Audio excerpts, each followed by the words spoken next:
Happy Valentine's Day, otherwise known as World Sound Healing Day. And so may my voice be a voice for sound healing. This is the second installation of God is Red by Deloria. This is chapter 2. The Indians of the American Imagination.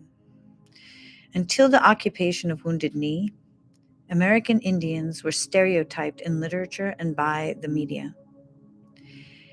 They were either a villainous warlike group that lurked in the darkness, thirsting for the blood of innocent settlers, or the calm, wise, dignified elder sitting on the mesa, dispensing his wisdom in poetic aphorisms. Strangely, the malevolent image can be attributed to the movie caricature, while the benign image comes from the anthologies, pageants, and the fervent wish by non-Indians to establish some personal sense of Jungian authentication. As the civil rights movement began to be eclipsed by the anti-war protests, and Martin Luther King Jr. linked Vietnam with American domestic problems, the public began to turn to other minorities for the reassurance that they were, in spite of themselves, good guys. American Indians were a natural choice for public attention. Their protests had so far taken place in remote areas of the country. They wanted to be left alone. They would not be purchasing homes in one's neighborhood. And they were a very colorful part of America's past, isolated from modern problems.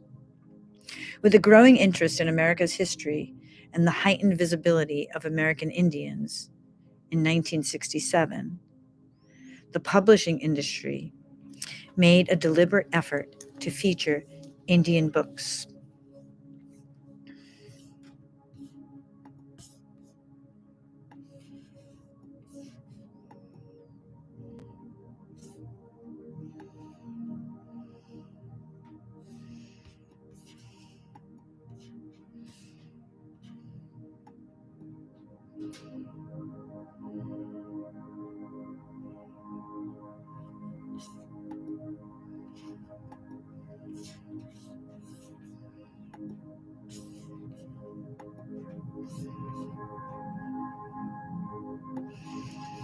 Happy Valentine's Day. In honor of the color red, I'm reading chapter 2 of God is Red by Deloria. I hope you're having a love-filled day. It's also World Sound Healing Day. Chapter 2, The Indians of the American Imagination. Until the occupation of Wounded Knee, American Indians were stereotyped in literature and by the media. They were either a villainous warlike group that lurked in the darkness, thirsting for the blood of innocent settlers, or the calm, wise, dignified elder sitting on the mesa, dispensing his wisdom in poetic aphorisms. Strangely, the malevolent image can be attributed to the movie caricature, while the benign image comes from the anthologies, pageants, and the fervent wish by non-Indians to establish some personal sense of Jungian authentication. As the civil rights movement began to be eclipsed by the anti-war protests, and Martin Luther King Jr. linked Vietnam with the American domestic problems, the public began to turn to other minorities for the reassurance that they were, in spite of themselves, good guys. American Indians were a natural choice for public attention. Their protests had so far taken place in remote areas of the country. They wanted to be left alone. They would not be purchasing homes in one's neighborhood. And they were a very colorful part of America's past, isolated from modern problems. With a growing interest in America's history and the heightened visibility of American Indians in 1967, the publishing industry made a deliberate effort to feature Indian books. A year later, Stan Steiner's The New Indians described the recent exploits of younger Indians, leading the way in the 1960s. Many of the Indians appearing in Steiner's books were sought out by publishers, and contracts were given out freely. The publication of Custer Died for Your Sins helped focus the anger of young Indians on specific targets such as the anthropologists, the BIA, and the Christian churches. A year later, Bury My Heart at Wounded Knee by D. Brown, a well-written accounting of the Indian Wars, presented another dimension of the American Indian experience to the reading public. These books stand out in the literature about the American Indian because the rest of the field is so easily classified and deals primarily with a fantasy image of Indians, the kind of Indians that many groups of Americans would like to believe exist. The Indians occupying Wounded Knee knew they could benefit from the publicity that the book had already achieved. Insofar as they believed that the existing literature on Indians would provide people with additional background to help explain their struggle, they were sorely disappointed. A review of the literature available on American Indians during the years when the activist movement was so predominant indicates the tremendous conceptual barrier they were facing. With the exception of N. Scott Momaday's Pulitzer Prize-winning novel, House Made of Dawn, and Hal Borland's When the Legends Die, Stay Away, Joe, there have been few successful novels about modern Indian life. Little Big Man, Thomas Berger's very successful novel of the Old West, covers Indian life and culture obliquely, and its time period could hardly be set to relate to contemporary Indian life. Many novels have not even had the success of Little Big Man. In attempting to present in fictional format Indian life as it has experienced in the last century, most novels have fallen into a go in peace, my son style, with the credibility of plot dependent on the lonely white trapper, gunfighter, or missionary who comes across the Indian princess. The parallel between the unexpected and fortunate event in the Horatio Alger stories that catapults the hard-working hero to fame and the fortunate salvation event that makes the Indian tribe accept the white hero in the Indian novel is no mistake. It is virtually impossible to change cultures or economic status without what would appear to be an almost supernatural intervention. Where other fields of literature have so successfully enabled people to empathize with conditions and cultural variances, novels about Indians have been notably bereft of the ability to invoke sympathy.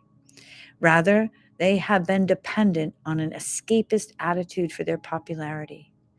As a consequence, the Indian activist movement could not make contact with a group of informed, sympathetic readers, for there were none.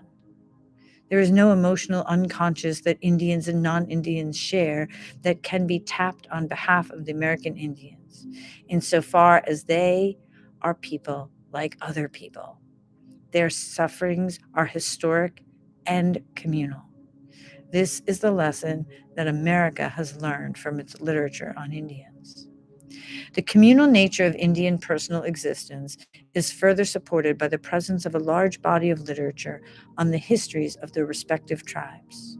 For generations, it has been traditional that all historical literature on Indians be a recital of tribal histories from the pre-discovery culture through the first encounter with the whites to about the year 1890. At that point, the tribes seems to fade gently into the history, with its famous war chief riding down the canyon into the sunset. Individuals appear within the history only to the extent that they appear to personalize the fortunes of the tribe. A mythical Hiawatha, a saddened Chief Joseph, a scowling Sitting Bull, a sullen Geronimo, all symbolize not living people, but the historic fate of a nation overwhelmed by the inevitability of history. Some of the earliest Indian protests challenged this image of Indians and the numerous false stereotypes projected by this type of literature. Sincere but uninformed whites honestly asked Indians during the height of the activist movement if we still lived in tents, if we were allowed to leave the reservations, and other relevant questions, indicating that for a substantial number of Americans, we were still shooting at the Union Pacific on our days off. On one memorable evening, as a guest of the Bill Barker Show in Denver, I was asked by a radio listener how the Indians celebrated Christmas before the coming of the whites. Bill and I broke out laughing, and he had to punch in a commercial so I could compose myself before trying to answer this silly question. There were constant protests directed to whites writing books on tribes to include something about modern Indians in their books. The result of this protest was that several writers of books on Indians added a final chapter in which a quick sketch of contemporary condition of the tribe was reviewed. As late as 1964, many publishers thought Indians could not write books, and two, any book written by an Indian would be biased in favor of Indians. Whenever the subject of Indians writing their own books arose, even the friendliest of non-Indians stated that a great many Indians had written books and that we should be content with what they had left. The trail of books written by Indians is significant if considered as the recorded feelings of a race once extant, but insignificant if it is meant to communicate modern social and legal problems that have created and intensified poverty conditions among a segment of the American population. It was disconcerting to realize that many people felt that the old books on Indians were sufficient to inform the modern American public about the nature of Indian life, and to give sufficient information about Indians to make an intelligent choice as to how to best support Indian goals and aspirations. One historian wrote that there are already a sufficient number of books by Indians, and that books chronicling contemporary outrages should not be published because they stir up bad feelings between Indians and whites. He recommended Sun Chief, the autobiography of a Hopi published in 1942. The Son of the Old Man Hat, the autobiography of a Navajo published in 1938, and Black Hawk's autobiography published in 1833. Could these books have correctly informed the reader on the struggle of the Navajo and Hopi against Peabody Coal Company at Black Mesa, or explain the protest at the Gallup ceremonial? The fundamental gulf between the available information about Indians and the information that Indians wanted communicated about particular and pressing problems came to dominate Indian concerns.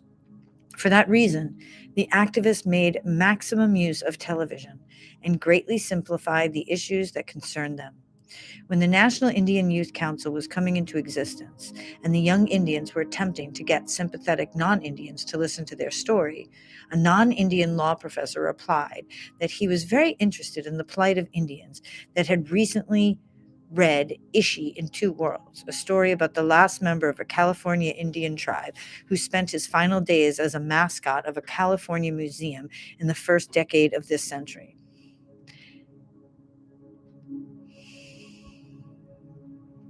As a result, Indians, particularly young, educated Indians in their 20s who wanted to do something about conditions, were very frustrated.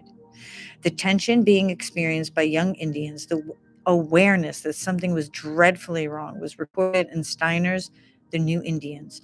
In this book, Steiner reviewed the developments within Indian country since World War II. He pointed out that the tremendous sums the federal government had spent for Indian education were beginning to produce results. Rather than a quiet group of civil servants, however, the younger Indians had become political theorists, activists, and cultural revivalists.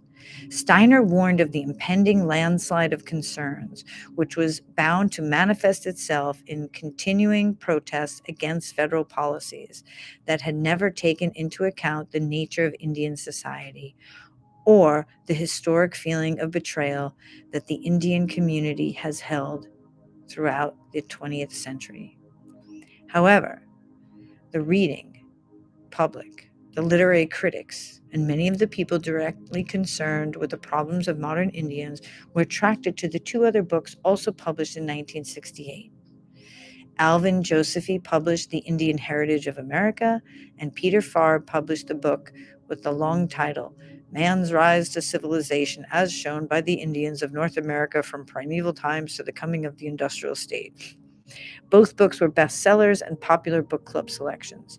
Josephy devoted all of 20 pages in 365-page book to the period from 1890 to 1968, failing to cite any Indian political leader at all, and mentioning the National Indian Youth Council once in passing.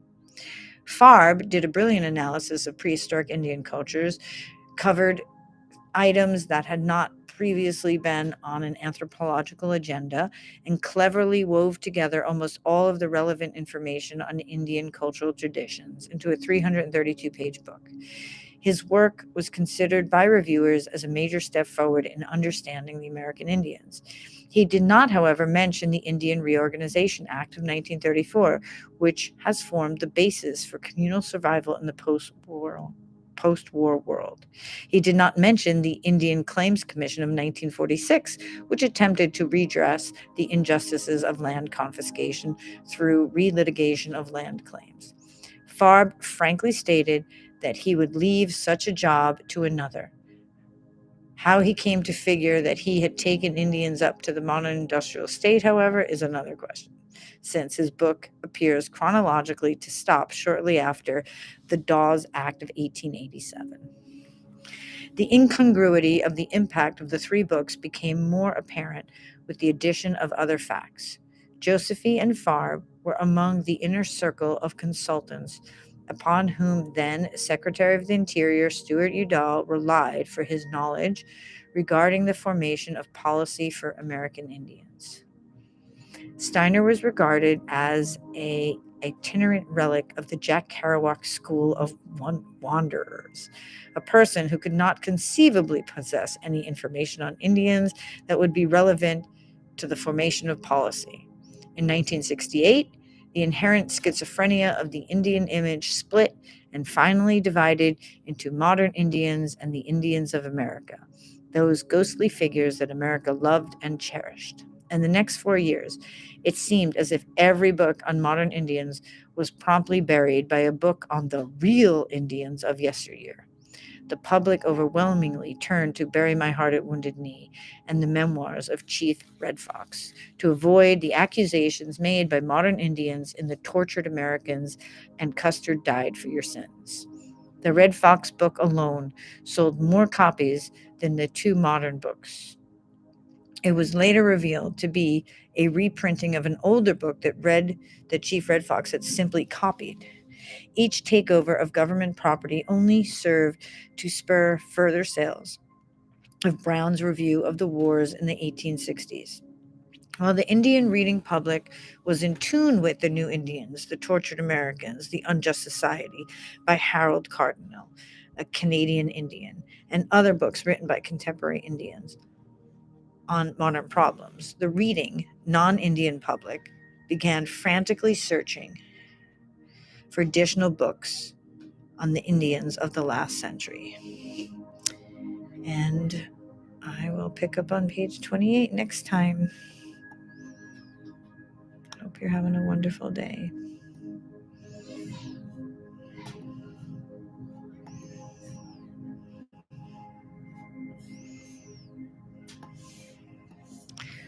Until next time.